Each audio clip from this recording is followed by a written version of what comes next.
الحمد لله وكفى وسلام على عباده الذين اصطفى اما بعد.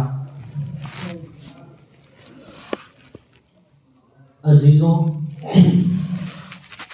گزشتہ مجلس میں سورہ فاتحہ کی پہلی آیت کی تفسیر کی گئی تھی، یعنی الحمدللہ رب العالمین. اس کے اندر رب کریم کیا فرمانا چاہتے ہیں، اس سے ہمیں کیا سبق ملتا ہے اور اس سے کیا کیا باتیں ثابت ہوتی ہیں، وہ پچھلی مجلس میں بیان کر دی تھی. اور سورہ فاتحہ کی دوسری آیت میں اللہ رب العزت فرماتے ہیں الرحمن الرحیم، جس کا ترجمہ ہوتا ہے کہ وہ بہت رحم کرنے والا اور نہایت رحم کرنے والا ہے، بہت مہربان اور نہایت رحم کرنے والا ہے. دیکھو، الرحمن الرحیم یہ دو الگ الگ صفت ہے.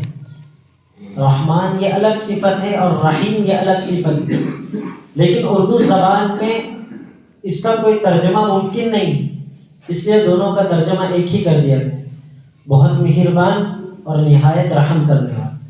لیکن عربی زبان میں اس کے اندر ہمیں فرق معلوم ہوتا ہے کہ رحمان اللہ تبارک و تعالیٰ کی اس رحمت کو کہتے ہیں جو رحمت پوری دنیا میں پھیلی ہوئی ہو.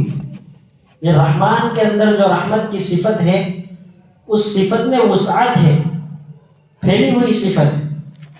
اور رحیم کے اندر جو صفت ہے، اس کے اندر گہرائی ہے، مکمل رحمت ہے. انگلش میں ہم کہتے ہیں ایکسٹینسو اور انٹینسو. تو رحمان یہ ایکسٹینسو صفت ہے اور رحیم یہ انٹینسو صفت ہے. اللہ تبارک و تعالیٰ کی رحمت جو رحمان ہے پوری دنیا میں پھیلی ہوئی، پوری دنیا کے ہر انسان کو اس رحمت نے گھیرا ہوا. جیسے حضرت شیخ سعدی رحمۃ اللہ علیہ فرماتے ہیں ادیم زمیں سفرہ عام اوست بری خان یغما چے دشمن چے دوست، کہ اللہ تبارک و تعالیٰ نے سطح زمین کو پورے انسان کے لیے ایک دسترخوان بنا دیا، اور اس دسترخوان پر ہر ایک کھا رہا ہے، چاہے وہ رب کریم کا دوست ہو چاہے اس کا دشمن ہو. اب ہمیں دیکھنا ہے کہ رحمان کی صفت اللہ تبارک و تعالیٰ کہاں پر ظاہر کرتے ہیں اور رحیم کی صفت اللہ رب العزت کہاں پر ظاہر کرتے ہیں. رحمان کی صفت کا مظاہرہ ہمیں دنیا میں نظر آئے گا کہ اللہ رب العزت کی رحمان کی جو صفت ہے وہ دنیا میں ہمیں دیکھنے کو ملے گی، کہ چاہے اللہ تبارک و تعالیٰ کا دوست ہو یا دشمن ہو، اللہ تبارک و تعالیٰ اس کو رزق دے رہا ہے، ان کی پرورش کر رہا ہے، ان کو پال رہا ہے، ان کو مال و دولت دے رہا ہے، گھر اسباب اور تمام نعمتیں ان پر لٹا رہا ہے.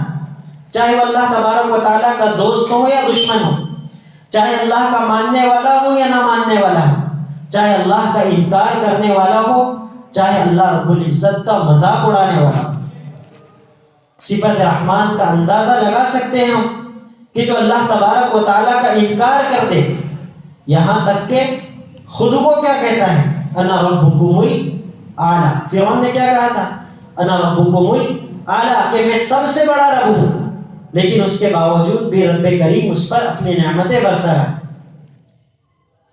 کہ وہ کہہ دیتا تھا لوگوں سے کہ آج شام کو بارش ہوگی، پھر اللہ رب العزت سے دعا کرتا تھا تو اللہ رب العزت اس کی دعا قبول کر دے.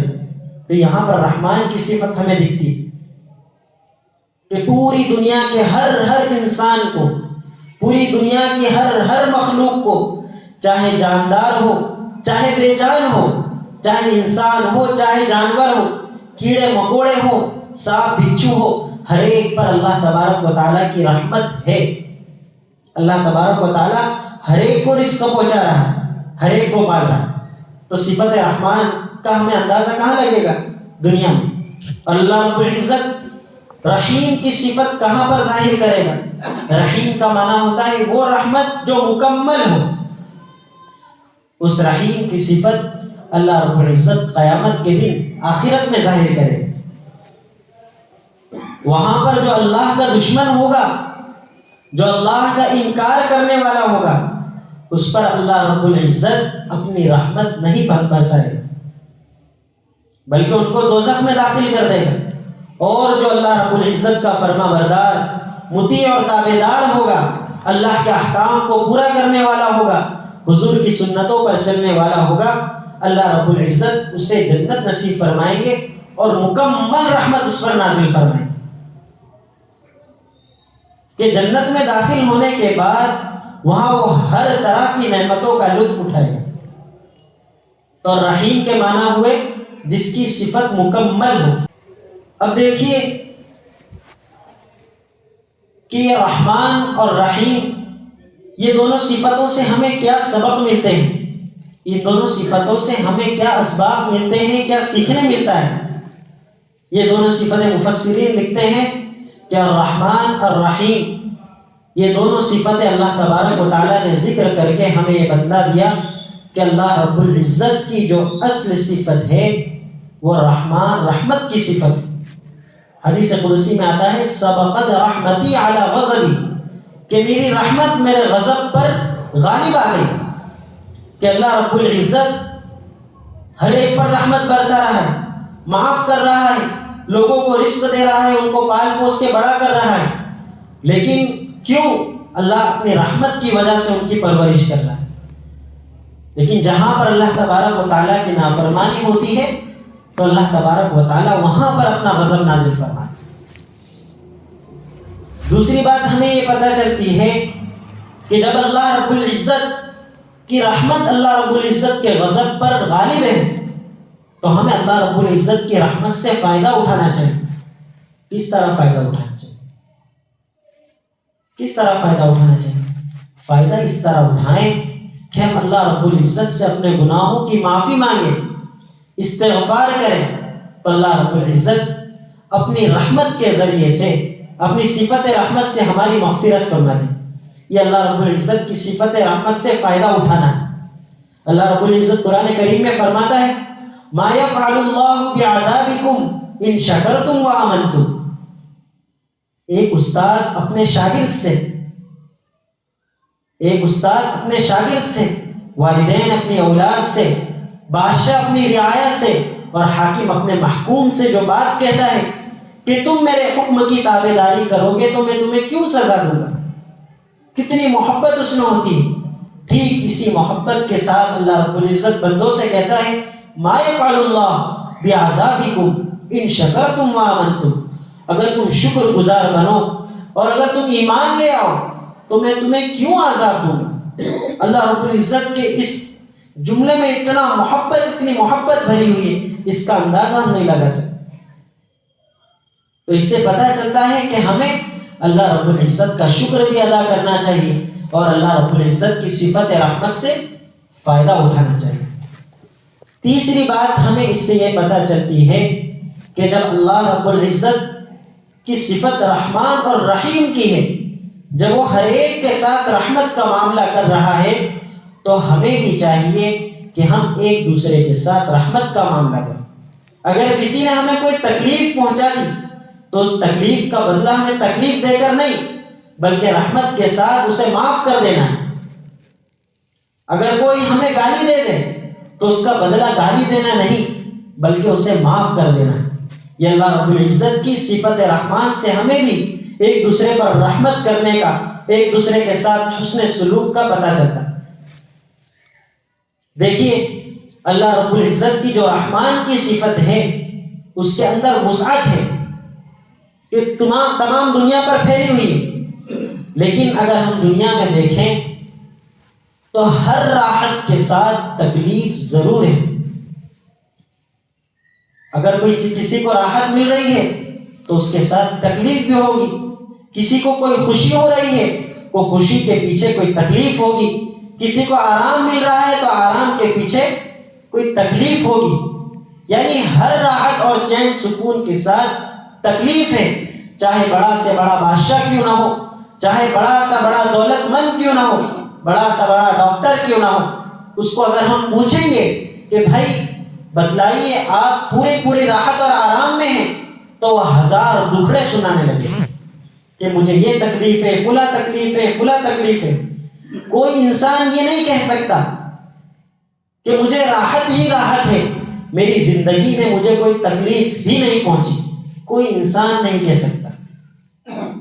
وجہ اس کی یہ ہے کہ اللہ رب العزت کی جو رحمت ہے، صفت رحمان، اس کے اندر وسعت ہے، ہر ایک کے ساتھ پھیلی ہوئی تو ہے، لیکن مکمل دنیا میں نہیں، مکمل دنیا میں نہیں۔ کوئی انسان مکمل طور پر خوشی کا اعلان نہیں کر سکتا، اس کے ساتھ غمی ہے، اور کوئی شخص مکمل طور پر یہ نہیں کہہ سکتا میں ہر وقت مصیبت اور تکلیف میں ہی رہتا ہوں۔ ہر وقت اس کو تکلیف نہیں پہنچتی، بلکہ تکلیف کے ساتھ راحت بھی، اور مصیبت اور آسانی اور راحت کے ساتھ تکلیف بھی۔ اس لیے کوئی شخص دونوں طرح کے دعوے نہیں کر سکتا کہ میں ہر وقت خوشی میں رہتا ہوں یا میں ہر وقت غم میں رہتا ہوں۔ تو ہمیں رحمان کی صفت یہ پتہ چلے، اور رحیم کی صفت کے اندر گہرائی اور تکمیل ہے، تو ہمیں آخرت میں پتہ چلے گا کہ اللہ رب العزت اپنی رحمت سے جب جنت میں داخل کر دے گا، وہاں ہمیں انعامات اور اکرامات سے نوازے گا، تو مکمل طور پر ہمیں وہاں پر انعام ملے گا، ذرا برابر بھی ہمیں کوئی تکلیف وہاں پر نہیں ہونے والی۔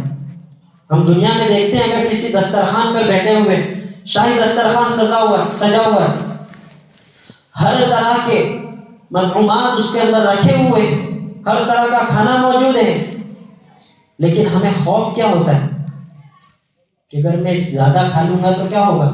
بدہضمی ہو جائے گی، زیادہ کھا لوں گا تو میری طبیعت خراب ہو جائے گی، یہ خوف لگا ہوتا ہے۔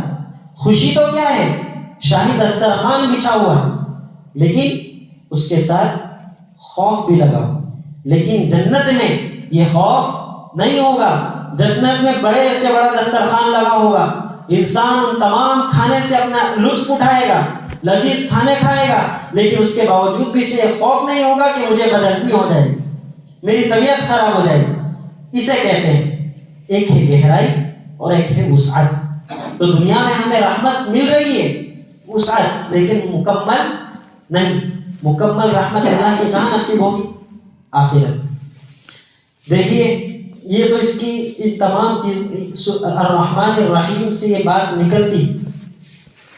اب الرحمن الرحیم میں ہمیں کیا سبق ملتا ہے؟ جیسے الحمدللہ رب العالمین سے یہ بات ثابت ہو گئی تھی کہ اللہ رب العزت ایک ذات ہے، وہی عبادت کے لائق ہے۔ توحید وہاں سے ثابت ہوئی تھی، ایمان کی بنیاد ایک توحید ثابت ہو گئی الحمدللہ رب العالمین سے۔ اب دوسری آیت کریمہ سے اللہ رب العزت نے رسالت کو ثابت کر دیا، الرحمن الرحیم۔ اب ہمارے ذہن میں سوال پیدا ہوتا ہے کہ الرحمن الرحیم سے اللہ رب العزت نے رسالت کس طرح ثابت کی؟ ہمیں تو نظر نہیں آتا ہے، ترجمہ کیا ہو رہا ہے کہ بہت مہربان نہایت رحم کرنے والا، تو اس سے رسالت کہاں سے ثابت ہوئی؟ تو رسالت اس طرح ثابت ہوئی کہ اللہ رب العزت نے بندوں کو دنیا میں بھیجا ہے، تو اللہ رب العزت کی رحمت کا لازمی تقاضا یہ ہے کہ وہ اپنے بندوں کو دنیا میں رہ کر چلنا پھرنا، احکام پر عمل کرنا سکھلائے، زندگی دنیا میں زندگی کس طرح گزارنی ہے اس زندگی کو گزارنے کا طریقہ سکھلائے۔ تو وہ طریقہ سکھلانے کے لیے اللہ رب العزت نے اپنی رحمت سے پیغمبر علیہ السلام کو دنیا میں بھیجا، اس طرح رسالت ثابت ہو گئی۔ اللہ رب العزت چاہتا تو کوئی پیغمبر، کوئی نبی اور کوئی رسول نہ بھیجتا، لیکن اس کی رحمت کی شائع نشان یہ بات نہیں ہوتی، اس لیے اللہ رب العزت نے اپنی رحمت کے شائع نشان دنیا میں پیغمبروں کو بھیجا۔ پہلی آیت سے ثابت ہو گئی توحید، دوسرے سے ثابت ہو گئی رسالت، اور مالک یوم الدین اس سے ثابت ہوتی ہے آخرت۔